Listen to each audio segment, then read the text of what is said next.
It's WrestleMania season right here on WrestleRant, and the entire road to WrestleMania. I'm reviewing every WrestleMania from 1 to 30 with the exception of 17, 19, 20, and 21. Like I've said time and time again, if you want to check out my reviews of those shows, they're already up here on the channel. Just go back into the WrestleRant archives, and you can listen to those reviews. But in the meantime, though, I'm going to be talking about WrestleMania 11 here today, as seen in the WWE Network. Definitely not one of the better WrestleManias I've had to watch in my entire WrestleMania viewing activity in the last couple of weeks and months and whatever. But, it wasn't a terrible show. I mean, it was just kind of paled in comparison, especially to WrestleMania 10, like I talked about yesterday. And if you didn't listen to that one, go back and listen to that one before you listen to this one.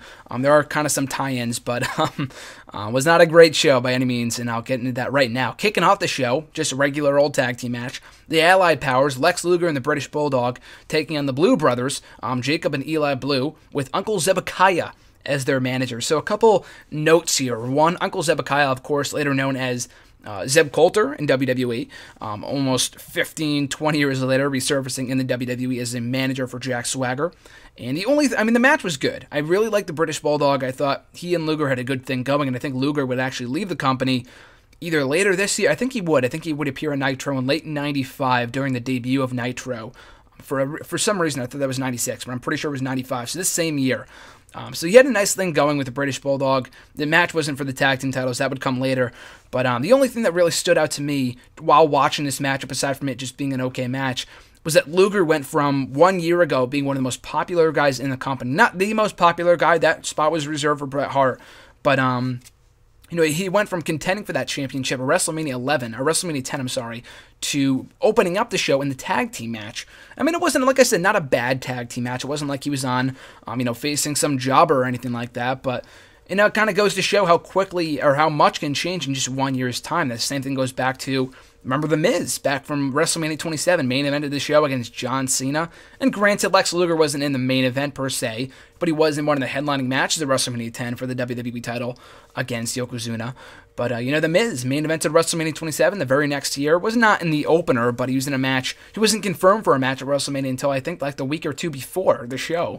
And he would, of course, be in the pre-show at WrestleMania 29, 2 years later. So, Miz would not be the first one. Luger kind of started that trend on this show. But yeah, good stuff here. Not really a bad tag team match. It was good for what it was. It wasn't anything memorable, though. Up next for the Intercontinental Championship, Razor Ramon defending that title against Jeff Jarrett and would defeat him by disqualification, but would thus not win the championship. Jeff Jarrett, I've always said is kind of overrated. In a way, he was. I think he fit the role that he had in WWE to a T. I thought he was perfect in the role that he had in WWE. The gimmick he had was really entertaining. The Roadie, of course, later known as the Road Dogg, a part of D-Generation X and the New Age Outlaws so many years later. But I thought he was a great addition to the act, kind of like the Miz thing that we have currently. I thought that was awesome, and everything about him I thought was really, really good. He was a really good wrestler. The only reason why I call him underrated, or overrated that is because he gave himself so many world championships over in WCW, and TNA, and NWA, and everything else. Just kind of got to the point of just being ridiculous. The guy kind of saw more of a star than he probably was, but the role that he had in WWE for the time that he was there in the mid to late 90s, that was perfect for him. I thought he was a great mid-carder, was a really entertaining Intercontinental Champion, kind of a second coming of the Honky Tonk Man, just a little bit better, if anything. It was a good match. I thought it was a really well-wrestled matchup, and Razor Ramon was kind of finding his legs in the mid-card in the Intercontinental title scene, and he would, like I said, he would emerge victorious here, but would not win the championship. But I thought it was a good match, though. I'm not really a fan of title matches ending in a DQ or a count-out, especially at WrestleMania. But for what it was, though, I enjoyed it, and a good win for Razor, and a nice showing for Jeff Jarrett as well. Up next, The Undertaker making his return to WrestleMania after taking off WrestleMania 10. WrestleMania 10 and WrestleMania 16, aka WrestleMania 2000, are the only two WrestleManias, up to this point anyway, The Undertaker has missed. So for those wondering if it was 21 consecutive wins, and technically it was, but he did miss these two WrestleManias, so technically, had he wrestled the WrestleMania 10 and WrestleMania 16 as well, WrestleMania 2000, he would have reached 20-0 at WrestleMania 26 in his match against Shawn Michaels and not 28 against Triple H. So just kind of a fun fact there for you. But on this show, to go 4-0 at WrestleMania, he would take on King Kong Bundy. The match was okay. I mean, it was the other matches that he had at WrestleMania, the first two were complete squashes in his matches against Jimmy Snuka and Jake the Snake Roberts, respectively. And his third match against Giant Gonzalez was a complete train wreck of a contest. Easily one of the worst matches I've ever seen at WrestleMania. And that beats out John Cena versus The Miz by a long shot. But this was better. I mean, it was like 5-6 minutes. It was okay. And it was obvious it really wasn't a prominent matchup on the card because we would see King Kong Bundy in a role later on in the show. He was a henchman of Ted DiBiase in the $1 Million Corporation at that time, so he was kind of a henchman. You knew he wasn't going to beat Undertaker here. It was a glorified mid-card matchup. Undertaker dominated most of it, picked up the win. That was it. So it served its purpose. And Larry Young, by the way, was the special guest referee. Apparently, I do not remember that whatsoever. It says that here in Wiki. But, yeah, it served its purpose in being a nice filler undercard matchup. Wasn't terrible. Nice win for The Undertaker and kind of served its purpose on all fronts. So it succeeded in that respect. Up next for the WWF Tag Team titles, Owen Hart and Yokozuna defeating the Smoking Guns to win those belts, Billy and Bart. Bart would go on to become one of the most failed single superstars of all time, and after winning the Brawl for It All tournament and being knocked out by Butterbean, I think it was the following year, WrestleMania 12, or if it wasn't at this WrestleMania or next year's WrestleMania, it was definitely one of the upcoming ones. Maybe WrestleMania 14. I think it was actually 15, but whatever. But that's another WrestleMania review for another day. But still, I thought this was a really good matchup. Owen Hart and Yokozuna were a really great tag team. Owen Hart was always awesome in whatever he did, but he really made this match entertaining. He was kind of the best part about this matchup, in my opinion. So they would win the belts on this show. Hart and Yokozuna, great tandem. And Billy, of course, I mentioned what Bart's future was, but Billy, obviously, of Billy and Bart Gunn, would later become one half of the WWF Tag Team titles, or Tag Team Champions with the New Age Outlaws, the Road Dogg, of course, and going on to become, like the Roadie, one of the most integral parts of the Generation X. So, kind of fun fact there for you there, too. I mean, you probably already knew that, but I was just kind of seeing him in his earlier gimmick as Billy Gunn was, comical, to say the least. But Bret Hart versus Bob Backlund up next in an I Quit match and a rematch from Survivor Series the previous year when Bob Backlund beat Bret Hart in controversial fashion for that WWF Championship, leading to a matchup on this show. And I thought Bob Backlund, and I was talking to someone earlier today on Twitter about Backlund, and it was actually 36 years ago to this day. As I record this, I'm recording this on Friday, not the Sunday that I'm putting it up. But it was 36 years ago to this day that Bob Backlund won his first, and I think his first of second WWE championships, and he would go on to reign as WWE champion for 5 years. And I know he was kind of the filler face of the company in between San Martino and Hogan, but I still don't think he gets the credit he deserves. I think he's one of the all-time greats, not like up there, maybe not even my top 5, but he does deserve credit for kind of carrying that company from the late 70s into the early 80s before Hogan took the reins. So I thought that was really cool, so I enjoyed that. I'm a huge Backlund fan, to say the least. But that's why I enjoyed this matchup. It was not like an amazing matchup. Roddy Piper as the special guest referee, much like he was for the Bret Hart match the year prior between Hart and Yokozuna. I thought it was a good matchup, and I Quit matchup. I mean, it was kind of the first of its kind, I think, on this show. I don't know if there had ever been an I Quit matchup before in WWE history. I'm not the biggest fan of I Quit matches, if only because the referee is constantly asking the wrestlers, are you going to give up? No. Are you going to give up? No. Like, in that respect, it can drag a little bit, and the fans are kind of sitting on their hands for part of this matchup, but being the two excellent wrestlers that they were, I thought this was a really enjoyable matchup and a great use of Bob Backlund, because early on, when he came back in the early 90s, they did nothing with the guy. He was a job guy. Like I talked about in my WrestleMania 9 review, he just jobbed quickly at a Razor Ramon. But they had him turn heel, Backlund for president, this whole thing, the whole heel shtick was great. The crazy dude, and he had a really fun feud with Bret Hart, so kind of culminating on this show in a really nice I Quit match with Bret Hart picking up the victory. And our second matchup on the show, our second main event of 3, I guess, was for the WWF Championship. So the first WrestleMania since WrestleMania 1, where the title wasn't even on the show. So I guess this is the first WrestleMania where the title was defended, just not in the main event, with Diesel defending that title against his former protege, or his former boss, I guess you could say, Shawn Michaels. And a nice little twist in the matchup was that each of them had a nice celebrity, some eye candy in their respective corner. Diesel had Pamela Anderson, and Shawn Michaels had Jenna McCarthy. And I guess Pamela was also supposed to be in the corner of Shawn, but she joined forces with Diesel instead, and they were sitting next to each other at ringside, no tension or anything, so it didn't really matter anyway. But that was some nice eye candy, kind of a sight for sore eyes at ringside, but that kind of added to the matchup. But it was a good matchup. I mean, it went 20 minutes here. It says that here on Wiki. I can't even remember the matchup being that long. I mean, it was a really good matchup. I mean, it's hard to compare it. I mean, because WrestleMania 12 was the very next year, and I had just gotten done watching WrestleMania 11 before I watched WrestleMania 12. With the same WrestleMania where Michaels had that amazing Iron Man match, arguably one of the greatest WrestleMania matches of all time with Bret Hart for the WWE Championship. So it's really hard to compare this one to that one because that one's just like above and beyond amazing. I still thought this was a really good match, though. To have Shawn Michaels lose was a little weird. The first Rumble winner since the '93. Because in '94, well, and then technically Luger won. He was kind of the one who broke the tradition of 1 year after it started in '93. But to have him lose here was a little weird. I guess maybe thought Michaels wasn't ready. They wanted to give, because Diesel would go on to reign as champion for the remainder of 1995, and business was not booming at that point, so I don't know why they waited so long to put the belt on Michaels. They had him wait another year, and I mean, it added to that Iron Man matchup, like I mentioned before. But, you know, in retrospect, I don't really know what the point was.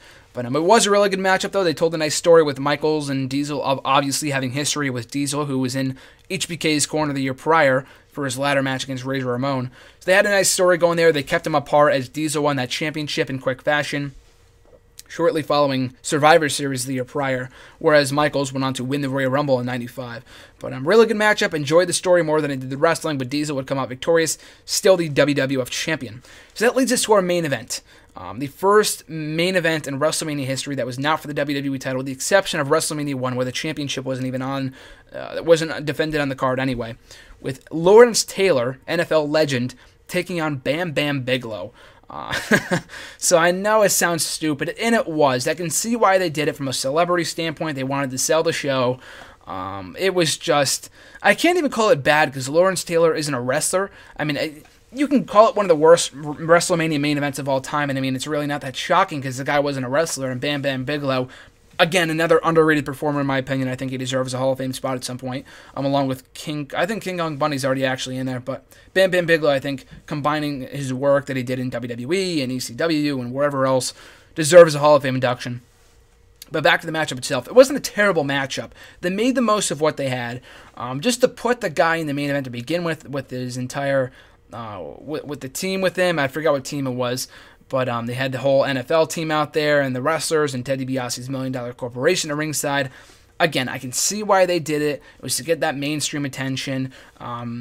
So I understand why they did it, but it did not make for the best of matches. If anything, do it in the midway point of the show. Don't do it in the main event. I know Diesel versus Michaels was not a barn burner of a bout, but it would have served as a better main event as opposed to this. Where, I mean, it didn't even get that. It did get a decent amount of time at almost 12 minutes. But and then to have Lawrence Taylor beat your wrestler, to have him beat Bam Bam Bigelow was even more stupid. But I don't get that. That didn't really make any sense to me. And like I said, I didn't dread this matchup because I knew what I was going to expect going in. I knew what to expect. So it was not the worst thing in the world. But still, it really had no place in the main event of WrestleMania. But, you know, I was thinking, too, why isn't Lawrence Taylor in the WWE Hall of Fame? And I know, some people are going to say, oh, why isn't so-and-so in there? Why Lawrence Taylor? But I mean, I'm talking about for the celebrity wing here. I know we've had a lot of useless inductions. We've had Bob Uecker, which is fine. I understood that. Mike Tyson made sense. Even Donald Trump made sense. Say what you will about Donald Trump, but he made sense for all that he did for the WWE and the good relationship that he has between them. And obviously last year we had Mr. T, who obviously made a lot of sense in regards to the first WrestleMania and WrestleMania 2 and all the business he did for those guys. WrestleMania 31 this year we've got Arnold Schwarzenegger, which makes absolutely no sense compared, considering what he did in WWE, which is absolutely nothing except with the exception of appearing on like an episode of Raw and SmackDown. But you compare the credentials between Lawrence Taylor and Arnold Schwarzenegger, and I understand why they're doing it, because they have some deal right now with Arnold and getting the WWE people on his show, and giving him some publicity, whatever the hell it is. I understand why they're doing it, but why Lawrence Taylor isn't in there is the mystery to me, at least in the celebrity wing. The guy is an NFL legend, and he main evented a WrestleMania. It's not like he had a one-off match on Raw. He fucking main evented WrestleMania, whereas Drew Carey, who was inducted at WrestleMania 27 in 2011, had a one-off appearance in the Royal Rumble. Why the fuck they inducted that guy, I have absolutely no idea. But Lawrence Taylor, I'm not going to cry myself to sleep over this. I'm not going to lose any sleep over Lawrence Taylor not being in the Hall of Fame, but from a celebrity standpoint, he was a lot more deserving than half the people already in there. So I think they should induct him at some point. I did some research. I guess he had some run-in with the laws and was accused of rape or something like that, something weird. I don't even know if it was ever confirmed, but I mean, that was like 2 decades ago, and Mike Tyson had his run-ins with the law too. So if he can get inducted, why not Lawrence Taylor? I think at some point they should induct him, especially while he's still living. It makes no sense, but yeah, that's my thoughts on the main event in a nutshell. WrestleMania as a whole, I mean, it's really not surprising they haven't gone back to Hartford since, and I don't blame them. Hartford is not the best town to have a pay-per-view in, but selfishly speaking, as a Connecticut resident, it would be awesome, but I don't ever see them going back to Hartford. They haven't come back to Hartford for a pay-per-view for WrestleMania since '95, but let alone for a pay-per-view in years. And I know it's all about like the tourism sites nowadays, so that's why they wouldn't go there to begin with. Still, though, the WrestleMania, it was bad. I mean, I guess it wasn't like I said, it's hard to say that any of these WrestleManias are bad, because I wasn't banging my head against the desk while watching them. Bad to me is like absolutely terrible. There isn't a single good thing on the show. And I mean, it depends on what you like. I'm a fan of old school wrestling, so I do like some of the matches on these shows. For some people who only like the newer stuff, you probably aren't going to like these older WrestleManias, especially this one. This one really had not many redeeming qualities. There were some decent matches. Ramon and Jeff Jarrett had a good matchup. The non-finish didn't really help, though. Taker and Bundy was kind of throwaway. The opening tag match was forgettable. The tag team title change was fun. Hart and Backlund was really good. I enjoyed that. The title match was pretty good. Not one of the best title matches of all time in WWE history and WrestleMania history. And then the main event was exactly what you would think it would be. So on the whole, I would kind of skip this WrestleMania, go from WrestleMania 10 to WrestleMania 12. This was kind of the filler. 95 and 95 was not the best year for business for WWE, unsurprisingly, after watching the show. But yeah, skip right to WrestleMania 12, which I'll be reviewing here on the channel this upcoming Tuesday, so stay tuned for that. But in the meantime and in between time, folks, you can find me on Twitter and follow me there at WrestleRant. Find me on Facebook at Graham Juice Matthews. Go to nextairwrestling.weebly.com for my retro reviews. Go to the top of the page and hit Columnist Corner and hit retro reviews in the categories. You can check out my reviews of ECW Barely Legal from 1997 and WCW Starrcade from 1983, both respectively my first ever ECW pay-per-views and WCW pay-per-views. Both are available on the network. My written reviews, of those shows are available on nextairwrestling.weebly.com. So like I said before, folks, WrestleMania 12 review coming up this Tuesday, so stay tuned for that. Make sure you like, share, comment, and subscribe. All support is greatly appreciated. Thanks for listening, folks, and I'll catch you guys on Tuesday.